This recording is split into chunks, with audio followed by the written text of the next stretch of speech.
Thank you, Mr. Chairman, very much. Thank you all for being here. We appreciate you, Commander, and very much appreciate the team that you have here working so very hard for veterans and do a great job. I want to give a big shout out to those of you from Arkansas, and you might stand up so we can. Thank you. We do appreciate you all. We had a great meeting yesterday, and like the rest of the crew here, you do a great job of really making in my case, the Arkansas delegation aware of what's going on at home. Nobody knows better than the grassroots as you all are visiting with your buddies as to where the problems are. The problems in Maine, the problems in Arkansas, the problems in California are somewhat different because of geography. But again, thank you so much for doing that. One of the things they focused on yesterday was sequestration. I appreciate you bringing that up right at the top of the list. That's something that we're working hard to get rectified. It's certainly no way to run a government, and we need to do a much better job of that.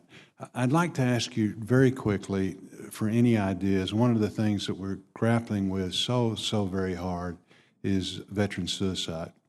We're spending a tremendous amount of money on it. We can be proud of that, but sadly, the numbers have stayed the same. They're not going down. You know, they're staying the same, maybe increasing a little bit.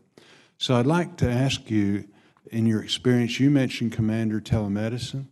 That's actually working, you know, somewhat in this, and again, anything that you can do to bring people together is a good thing. I'd like for you to tell me a little bit about what you feel like some of the programs that are doing a good job, some perhaps that aren't, and then also if you can think about some of the metrics that we need to put in place to actually start measuring these things, you know, measuring the programs, where we need to spend additional money, where we need to spend perhaps no money or not as much money in programs that aren't working. Bob? Thank you, Senator. I think the program that we put together a year ago and have worked on for the past 2 years now is what needs to happen. We've committed to do everything we can to destigmatize the fact that somebody needs help.